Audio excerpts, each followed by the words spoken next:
Hello दोस्तों, स्वागत है हमारे अपने यूट्यूब चैनल पर। तो जैसा कि ये हमारी तीसरी क्लास है और मैंने आपको कहा था कि हमारी रेगुलर क्लासेस चलेंगी। कुछ दिनों से मैं वीडियो नहीं बना पा रहा हूँ। चलो कोई ना, पर आज से हम अपनी क्लास स्टार्ट कर रहे हैं और आज हम पढ़ने आ रहे हैं इलेक्ट्रॉन थ्योरी, जिसको हिंदी में हम इलेक्ट्रॉन का सिद्धांत बोलते हैं। तो सबसे पहले हम बात करते हैं कि इलेक्ट्रॉन थ्योरी। सबसे पहले हम बात करते हैं इलेक्ट्रॉन थ्योरी। इसमें हमें पढ़ना है द्रव्य कि मैटर क्या है। मोस्टली आपके जो द्रव्य हैं वो तीन प्रकार के होते हैं। कितने प्रकार के?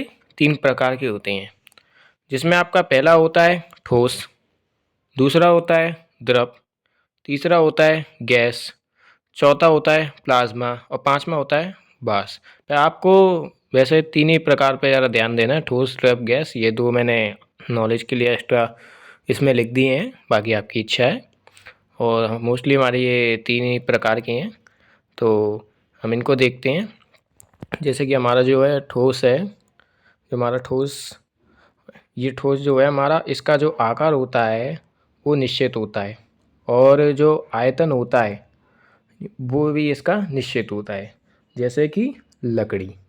अब जैसे कि आप देख सकते हैं कि जैसे कि जो हमारी लकड़ी होती है, जो हमारी लकड़ी होती है वो ठोस में आती है। किस में? ठोस में आती है। ठोस में कैसे आती है? इसका आकार भी निश्चित होता है और इसका आयतन भी निश्चित होता है। आप लकड़ी का आयतन, अगर आप इसको मतलब इसका आकार बार बार चेंज ही नहीं कर सकते। अगर वो एक बार आपने जैसे कि कोई टेबल बना दी लकड़ी की, तो आप बार बार उसका जो आकार है उसे चेंज नहीं कर सकते। और जो उसका जो आयतन है जो उसमें लगा है वो भी आप बार बार मतलब बदल नहीं सकते। इसलिए इसका ये दोनों सेम रहता है और इसलिए ये ठोस में कहलाता है, जिसको हम इंग्लिश में हम सॉलिड बोलते हैं। दूसरा हम बात करते हैं, जो हमारा दूसरा है वो है हमारा ठोस। क्या है? सॉरी नहीं, दूसरा हमारा है द्रव। इसको हम बोलते हैं लिक्विड। लिक्विड तो जैसे आपको पता है, जैसे कि हमारा हो गया यानी पानी। पानी का जो आकार होता है वो अनिश्चित होता है और जो आयतन होता है जो आयतन होता है वो निश्चित होता है। जैसे कि आप अगर पानी को अगर गिलास में अगर आपका पानी है और आप उसे क्या कहते हैं बाल्टी में डाल दोगे, तो वो बाल्टी का शेप ले लेगा। और वही बाल्टी के पानी को आप कप में डाल दोगे तो कप का शेप ले लेगा। पर जितना आप गिलास से पानी बाल्टी में डालोगे उतना ही रहेगा, और आप बाल्टी में जो पानी निकाल के वो कप में डालोगे वो भी उतना ही रहेगा। पानी घटेगा बढ़ेगा नहीं, वो जो जितना है उतना ही रहेगा।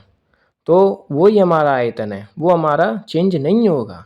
इसलिए इसमें लिख रहा है कि आयतन जो है वो निश्चित है, आयतन चेंज नहीं होगा, पर जो आकार है पानी का वो चेंज हो जाएगा। बाल्टी का आकार में आ जाएगा, बाल्टी में डालोगे गिलास के आकार में, गिलास में आ जाएगा, कप में डालोगे तो कप में आ जाएगा। लिक्विड चेंज नहीं होता है, लिक्विड का जो आकार होता है वो चेंज नहीं होता है। और जो आयतन होता है, जो सॉरी जो आकार होता है वो चेंज हो जाता है। सॉरी मिस्टेक होगी, जो वो चेंज हो जाता है, पर क्या कहते हैं जो उसका जो आयतन होता है वो चेंज नहीं होता है। लिक्विड का जो आयतन होता है वो चेंज नहीं होता है। अब बात करते हैं हमारी गैस। गैस का जो आकार है और आयतन है वो दोनों ही अनिश्चित होती हैं। क्या होते हैं? दोनों ही अनिश्चित होती हैं। सिलेंडर में डाली गैस, सिलेंडर का आकार ले लिया। किसी स्क्वायर के मतलब डिब्बे में डाली, उसका आकार ले लिया। इसका जो आकार है वो चेंज होता रहता है और आयतन है वो भी चेंज होता रहता है। कभी प्रेशर के कारण, तो कभी लीकेज के थोड़ी सी गैस इधर हो गई, तो वो थोड़ा सा घटता बढ़ता रहता है। इसके दोनों ही जो होते हैं वो अनिश्चित होते हैं। अब बात करते हैं जो प्लाज्मा। प्लाज्मा, वैसे हमारा जो प्लाज्मा है ये ना ठोस होता है और ना द्रव होता है। मतलब ये ठोस भी नहीं होता और ये द्रव भी नहीं होता। मतलब कि कहने का मतलब है ना ये ठोस होता है ना ये लिक्विड होता है। और बास आइंस्टाइन, ये ना गैस होता है ना द्रव होता है। खैर आपको इन दोनों पर ज़्यादा ध्यान देने की ज़रूरत नहीं है। मोस्टली हमारे जो हैं वो आपके तीन ही प्रकार के हैं, ठोस द्रव गैस। यही हमारे तीन प्रकार के हैं, ठोस द्रव और गैस।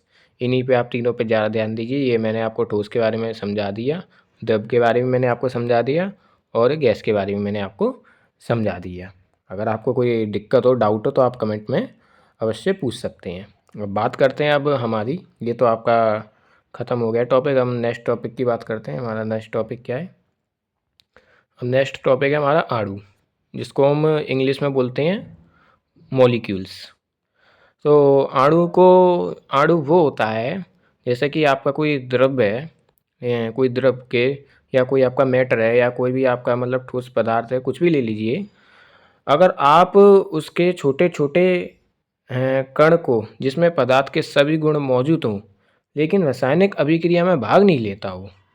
मतलब कि मेरा कहने का मतलब ये है जैसे कि आप कोई ठोस ले लीजिए या कुछ भी ले लीजिए, मान मान लीजिए कि आपने एक लोहे की बॉल ले ली या आपने कुछ यानी या कॉपर की कोई चीज़ ले ली, उसने आपने उसको छोटे-छोटे टुकड़ों में तोड़ दिया। बहुत छोटे-छोटे टुकड़ों में तोड़ दिया, बहुत-बहुत ज़्यादा छोटे-छोटे टुकड़ों में। तो उसके जो सबसे छोटा टुकड़ा होगा, वो उसमें जो कॉपर का गुण होगा, वो तो होगा, पर वो अभी इतना भी छोटा नहीं है कि वो रासायनिक क्रिया में भाग ले ले। अगर वो उससे भी ज़्यादा छोटा हो जाएगा, तब वो हमारा क्या बन जाएगा? तब वो हमारा परमाणु बन जाएगा। अगर आप अणु को और एक कोई आप ठोस है उसको छोटा कर दो, बहुत छोटा कर दो, बहुत छोटा कर दो और उससे भी आप ज़्यादा से बहुत छोटा कर दोगे कि आपको आँखों से भी नहीं दिखेगा, तो वो हमारा परमाणु होगा। सबसे छोटा कर अणु और अणु से भी छोटा कर परमाणु। सबसे छोटा कर अणु और अणु से भी छोटा कर परमाणु। अणु होता है वो रासायनिक अभिक्रिया में भाग नहीं लेता। उसमें जो आपका जो पदार्थ उसके थोड़े बहुत गुण रह जाते हैं, पर जो परमाणु होता है उसमें जो आपका पदार्थ होता है उसके गुण नहीं होते हैं, उसके गुण नहीं होते हैं, पर जो परमाणु होता है वो आपका रासायनिक अभिक्रिया में भाग ले लेता है। बस ये होता है और कुछ नहीं होता। बस आप ये समझ लीजिए कि आप अगर आपके पास कोई यानी द्रव है, मैटर है, कोई भी आपके पास चीज़ है, ठोस है, जैसे मान लीजिए कॉपर है, आप कॉपर को छोटे-छोटे टुकड़ों में कर दोगे, बहुत छोटे टुकड़ों में कर दोगे, बहुत छोटे टुकड़ों में कर दोगे, तो क्या कहते हैं वो बहुत छोटे टुकड़ों में हो गए तो वो अणु बन जाएगा और उस अणु को भी आप उससे भी अणु को भी विभाजित करोगे, अणु को भी आप और छोटा करो, अणु को भी विभाजित करोगे तो वो हमारा परमाणु बन जाएगा। तो सबसे छोटा कण हमारा होता है अणु, सबसे छोटा कण हमारा होता है अणु और उससे भी छोटा कण परमाणु। तो जैसा कि आप लोग को समझ में आ गया होगा, जो अणु होता है वो द्रव्य का छोटा से छोटा कण है जिसमें पदार्थ के सभी गुण मौजूद हैं, लेकिन रासायनिक अभिक्रिया में भाग नहीं लेता है। जैसा कि मैंने आपको बताया कि आप कोई भी एग्जाम्पल में कोई भी एलिमेंट ले लीजिए, कोई भी तत्व ले लीजिए, आप उसको जैसे कॉपर ले लीजिए, आप उसको छोटा कर दीजिए, बिल्कुल बहुत छोटा कर दीजिए। सबसे आप छोटे-छोटे टुकड़ों में विभाजित कर दीजिए, बहुत छोटे-छोटे टुकड़ों में विभाजित कर दीजिए।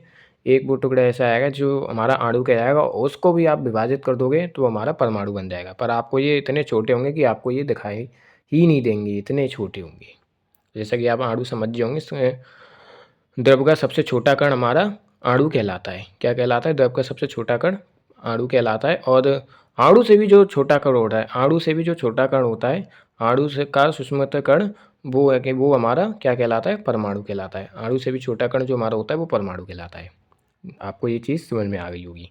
तो इनकी भी परमाणु के बारे में आपको बता देता हूँ। अणु का सूक्ष्मतम जो रासायनिक अभिक्रिया में भाग लेता है लेकिन पदार्थ का गुण नहीं होता है। ये मैंने आपको भी पहले ही बता दिया था कि अणु जो होता है ये रासायनिक अभिक्रिया में भाग नहीं लेता है, पर जो परमाणु होता है ये रासायनिक अभिक्रिया में भाग लेता है। अणु में पदार्थ के गुण मौजूद होते हैं क्योंकि ये एक स्टेप ऊपर ही रह जाता है परमाणु से, और पर जिसमें क्या करें ये रासायनिक अभिक्रिया नहीं कर पाता है अणु, पर जो परमाणु होते हैं ये रासायनिक अभिक्रिया कर लेता है और इसमें पदार्थ के गुण मौजूद नहीं होते हैं। बस ये दो मुझे आपको डिफरेंस में समझाना था, इन्हीं में ज़्यादा दिक्कत आती है, वो मैंने आपको समझा दी है। अगर आपको कोई भी दिक्कत हो तो आप मेरे से बेफिक्र होकर कमेंट करके पूछ सकते हैं। तो हम और चलते हैं आगे। अब बात करते हैं परमाणु। परमाणु में क्या होता है आपको पता होगा, आपने पढ़ा होगा 9th 10th में कि परमाणु में हमारे होते हैं इलेक्ट्रॉन, प्रोटॉन और क्या होते हैं न्यूट्रॉन। ये तीन चीज़ हमारे होते हैं। सबसे पहले हम बात करते हैं इलेक्ट्रॉन। सबसे पहले हम बात करते हैं इलेक्ट्रॉन। इलेक्ट्रॉन इसका आविष्कार जो था वो जे थॉमसन ने किया था और इलेक्ट्रॉन के ऊपर जो आवेश होता है वो -1.6 × 10⁻⁻19 होता है, 19 कूलाम होता है और इसका द्रव्यमान होता है वो 9.1 × 10⁻31 किलोग्राम होता है। 9.1 × 10⁻31 इसका वो किलोग्राम द्रव्यमान होता है। तो ये तो हमारा हो गया इलेक्ट्रॉन। अब बात करते हैं हम प्रोटॉन के बारे में। अब बात करते हैं हम क्या प्रोटॉन के बारे में। ये हमारा प्रोटॉन। प्रोटॉन जो होता है इसका जो आविष्कार है वो गोल्डस्टीन ने किया था और इस पे जो आवेश होता है वो 1.6 × 10⁻90 कूलाम होता है और इसका जो द्रव्यमान दिख नहीं रहा है, इसका द्रव्यमान होता है 1.67 इंटू 10⁻⁻27, ये इसका द्रव्यमान होता है। 1.6 इंटू 10⁻⁻27 किलोग्राम। सॉरी, एक मिनट, इसका जो होता है वो 10⁻⁻ किलोग्राम होता है। मैं सॉरी आपको एक बार दोबारा लिख के बता देता हूँ। इसका जो द्रव्यमान होता है 1.6 इंटू 10⁻⁻27 किलोग्राम होता है। इसका आप स्क्रीनशॉट ले लीजिए अगर आप नहीं ले पाए हैं। ये होता है आपका प्रोटॉन का द्रव्यमान। अब आगे और चलते हैं। और इसका जो आवेश होता है वो 1.6 इंटू 10⁻⁻19 होता है और इसका आविष्कार आपका गोल्डस्टीन ने किया था प्रोटॉन का। अब बात करते हैं हम न्यूट्रॉन के बारे में। किसके बारे में? न्यूट्रॉन के बारे में। जो हमारा जो न्यूट्रॉन होता है इसका जो आविष्कार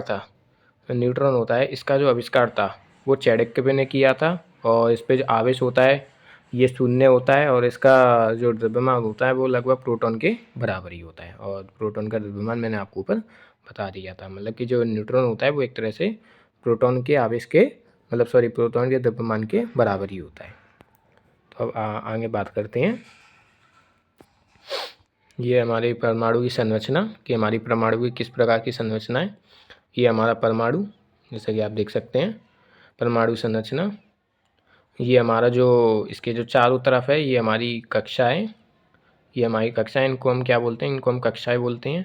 और जो बीच में जो हमारा होता है, जो बीच में होता है ये हमारा क्या होता है? ये नाभिक होता है।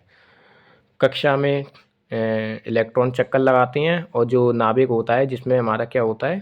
प्रोटॉन होता है और न्यूट्रॉन होता है। ये प्लस का चार्ज होता है।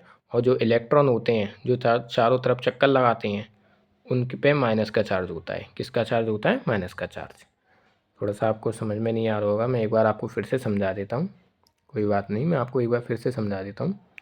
जैसा कि हमारा ये है, जो ये चारों तरफ आप देख रहे हैं, ये हमारा पूरा परमाणु है। और ये हमारा जो बीच में है, ये हमारा नाभिक है। क्या है? नाभिक, जिसके अंदर प्रोटॉन और न्यूट्रॉन है प्लस का चार्ज लेके। और जो हमारे चारों तरफ जो है ये हमारा क्या है? इलेक्ट्रॉन।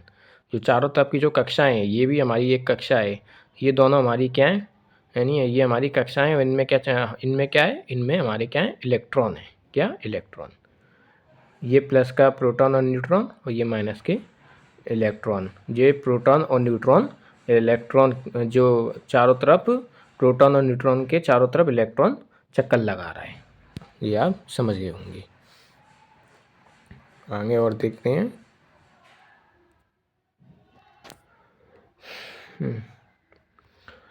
नाभिक के अंदर न्यूट्रॉन और प्रोटॉन होते हैं। प्रोटॉन पे धनात्मक आवेश होता है और इलेक्ट्रॉन पर ऋणात्मक आवेश होता है। मैंने आपको ये बता दिया होगा, आप इसको भी देख सकते हैं। परमाणु की संरचना है। पहली कक्षा को हम के बोलते हैं, दूसरी को हम एल बोलते हैं, तीसरी को हम एन बोलते हैं, चौथे को हम एन बोलते हैं।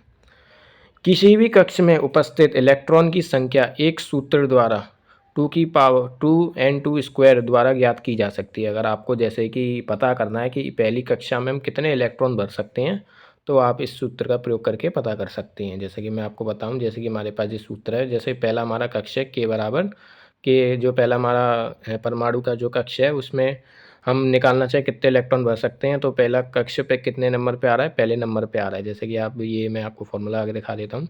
ये हमारा फॉर्मूला है 2 × n²। इसमें हम फॉर्मूला लगाते हैं। हमें पहली कक्षा में निकालना है तो हम पहला लिखेंगे और यहाँ इसके ऊपर पावर 2 लगा देंगे और हमारा 1 की पावर क्या कहते हैं 1 हो गया। और 2 की क्या कहते हैं हम 1 की मल्टीप्लाई कर देंगे तो हमारा ये =2 ही आएगा। मतलब कि ये है कि पहली कक्षा में हम 2 इलेक्ट्रॉन भर सकते हैं। कितने इलेक्ट्रॉन भर सकते हैं? 2 इलेक्ट्रॉन भर सकते हैं। ये आपको समझ में आ गया होगा। ऐसे ही हमें कोई भी अगर आपको निकालना है तो आप ये फॉर्मूला लगा के आप निकाल सकते हैं। ये आप कोई भी फॉर्मूला लगा के आप निकाल सकते हैं। ये 2 की पावर जो n है ये फॉर्मूला है 2 की पावर n²। इसमें आप क्या कहते हैं, जो भी कक्षा आपको निकालना है कि कितने इलेक्ट्रॉन हम भर सकते हैं, उसमें आप यानी रख दीजिए। जितनी मतलब कि दूसरी कक्षा का निकालना है तो एन एन की जगह आप 2 रख दीजिए और इसकी पावर कर दीजिए 4 हो जाएगी, और क्या कहते हैं 2 से मल्टीप्लाई कर दीजिए 8 हो जाएगा। मतलब कि दूसरी कक्षा में जो है हमारी जो एल वाली उसमें हम 8 इलेक्ट्रॉन भर सकते हैं। ऐसा ही आपका जो एम वाली ऐसी एन वाली है वो आप कर सकते हैं। अब बात करते हैं हम इलेक्ट्रॉनिक्स विन्यास। इलेक्ट्रॉनिक्स विन्यास कैसे निकालते हैं। इलेक्ट्रॉनिक्स विन्यास निकालने की मैंने आपको अभी बताया था कि पहली कक्षा में हमारे 2 आएंगे, तीसरी में हमारे 8 आएंगे, और चौथे में हम क्या कहते हैं, मतलब सॉरी, हम पहली में आपके 2 आएंगे, दूसरी में आपके 8 आएंगे, तीसरे में हम 18 तक भर सकते हैं। जैसे कि हमें इलेक्ट्रॉनिक विन्यास हमें निकालना है, तो जैसे कि हमारे पास एक एल्युमिनियम का एल्युमिनियम है, इसका प्रतीक है वो 13 है, और फिर हम इसका इलेक्ट्रॉनिक्स विन्यास निकालेंगे। कैसे इसका इलेक्ट्रॉनिक्स विन्यास निकालेंगे वो देखते हैं। जैसे कि हम एक हमारे पास एक एल्युमिनियम है, इसका प्रतीक 3 है, वो सॉरी 13 है, और इसका हमें क्या कहते हैं इलेक्ट्रॉनिक विन्यास निकालना है। तो इलेक्ट्रॉनिक विन्यास कैसे निकालेंगे, पहले में हम क्या करेंगे 2 भरेंगे, पहली कक्षा में हम 2 भरेंगे, और जो बाकी की बचे, जो बाकी के कितने बचे, अगर हमने 2 भर दी तो 11 बचे, 11 में से हम जो 8 इसमें भर देंगे, और बाकी के हमारे पास कितने बच रहे हैं, 3 बच रहे हैं, वो हम तीसरी वाली कक्षा में भर देंगे। जैसा कि आप ये देख सकते हैं, जैसा कि आप ये देख सकते हैं। देखिए हमने पहले दूसरे जो कक्ष था, दूसरा कक्ष था, इसमें हमने 2 इलेक्ट्रॉन इधर भर दिए, 8 इधर भर दिए हमने दूसरी कक्ष में, और जो बाकी की जो 3 बचे थे वो हमने, यानी जो आखिरी कक्षा बची थी वो हमने उसमें भर दिए। मतलब जितने आपके तत्वों में जो वो होंगे, प्रतीक होंगे, मतलब इलेक्ट्रॉन होंगे, आप उतने ही इसमें आप भर पाएंगे। जो अंत में 3 इलेक्ट्रॉन बच रहे हैं उसको हम यानी संयोजन इलेक्ट्रॉन बोलते हैं। मतलब कि जो आपके जो अंत में जो 3 बच रहे हैं इनको हम संयोजन इलेक्ट्रॉन बोलते हैं। जो अंत में खाली बैठा है ये हमारा फ्री इलेक्ट्रॉन होता है, इसको हम संयोजन इलेक्ट्रॉन होता है। मतलब कि जो आपके एंड में जो आपके इलेक्ट्रॉन बचते हैं इनको हम संयोजन इलेक्ट्रॉन बोलते हैं। असल में जो लास्ट के जो इलेक्ट्रॉन रह जाते हैं कक्ष के, यानी जो भी तत्वों की जो परमाणु में जाके लास्ट के जो तत्व वो इलेक्ट्रॉन रह जाते हैं वही जाके संयोजन मतलब करके क्रिया करते हैं। जैसे कि आपका ये सिल्वर का भी है 2 8 18 आप देख सकते हैं। हमें अंत में 19 नहीं लिखते हैं, क्योंकि ऐसा होता है कि जब हम इलेक्ट्रॉन काफ़ी भर देते हैं तो एंड में हम 19 नहीं लिखते हैं। क्यों नहीं लिखते हैं, क्योंकि एक कम करके हम 18 ही लिखते हैं। एम और एन को हम बराबर करके ही एक आगे लिखते हैं। मतलब जो हमारा एन होता है उनको ही हम बराबर करके आगे एक लिखते हैं। मतलब कि ये है कि आप अगर जैसे कि पहली में 2 भरेंगे, दूसरी में 18 भरेंगे, मतलब दूसरी में 8 भरेंगे, तीसरी में 18 भरेंगे, तो आपका जो चौथा है वो उसमें 19 नहीं आना चाहिए। तो आप क्या करोगे 18 लिख के एक एक्स्ट्रा कर दोगे, एक ही लिखोगे आप। ये अगर आपको नहीं समझ में आ रहा हो तो मैं आपके लिए दूसरी वीडियो भी बना दूंगा, कोई दिक्कत नहीं है कि आपको कैसे इलेक्ट्रॉनिक्स विन्यास मतलब भरना है। अगर आपको नहीं समझ में आ रहा हो तो मैं आपके लिए दूसरी वीडियो बना दूंगा, क्योंकि फ़िलहाल बस आप इतना समझ लिए आपको इलेक्ट्रॉनिक्स विन्यास पहले से ही बनना भी आता होगा। आपने 9th और 10th में पढ़ा भी होगा, 11th में भी पढ़ा होगा, ऐसी बात नहीं है। आपने अगर तो 12th PCM से की है, फिजिक्स केमिस्ट्री मैथ से, तो 100% आपको ये सारी छोटी छोटी चीज़ें आती होंगी। तो जैसा कि मेरे तो सिलेबस में तो बताना है। अब बात करते हैं कि हमारा जो मेन टॉपिक आ जाता है कि जो हमारा होता है कंडक्टर और सेमीकंडक्टर और कुचालक। ये हमारे जो कंडक्टर होता है वो हमारा एल्युमिनियम यानी सिल्वर और कॉपर, ये हमारा कंडक्टर के अंदर आ जाते हैं। और सेमीकंडक्टर के अंदर आ जाता है हमारा सिलिकॉन, जर्मेनियम, और जो हमारा कुचालक होता है जिसको हम इंग्लिश में इंसुलेटर बोलते हैं, इसी हमारा आ जाता है नाइट्रोजन, ऑक्सीजन, फास्फोरस, सल्फर। इसमें जो इलेक्ट्रॉन की जो संख्या है वो आगे आपके लिखी है लास्ट की, 3 इसमें रह जाते हैं, एक एक इसमें रह जाता है कंडक्टर में। और सेमी कंडक्टर में हमारे 4 4 बचते हैं, और जो इंसुलेटर है उसमें 5 6 ऐसे करके बचते हैं। बाकी की आज का वीडियो हमारा यहीं तक था। अगर आपको कोई भी चीज़ समझ में नहीं आई हो या कोई भी चीज़ समझने में दिक्कत हो तो आप कमेंट कर दीजिए, मैं दूसरा वीडियो बना दूँगा। ये अभी नई नई क्लास चल रही है तो थोड़ा मुझे भी अभी आदत नहीं है, तो मैं भी अभी थोड़ा वो कर रहा हूँ। तो मेरी से भी गलती हो सकती है, और गलती हो गई हो तो मुझे माफ़ कर दीजिए, या कुछ गलत बोल दिया हो या समझा दिया हो तो मैं माफ़ी चाहता हूँ। बाकी की अगर आपको कोई भी दिक्कत लगे, अगर आपको कोई मिस्टेक लगे तो आप मुझे कमेंट कर दीजिए और मैं दोबारा वीडियो बना के डाल दूँगा। बस आप बस सपोर्ट करते रहिए और चैनल को सब्सक्राइब करिए, और दूसरी सबसे बड़ी बात यह है कि आप अपने दोस्तों को भी शेयर करिए, और उन्हें भी भेजिए, जो आपके साथ पॉलीटेक्निक एंट्रेंस एग्ज़ाम की तैयारी कर रहे हैं, आप उनको भी भेजिए, उनको उन तक भी वीडियो ये पहुँचाइए। तो नमस्कार दोस्तों, मिलते हैं अगली वीडियो में। जब तक आप अपना पढ़ाई करिए और घर में रहिए और सुरक्षित रहिए।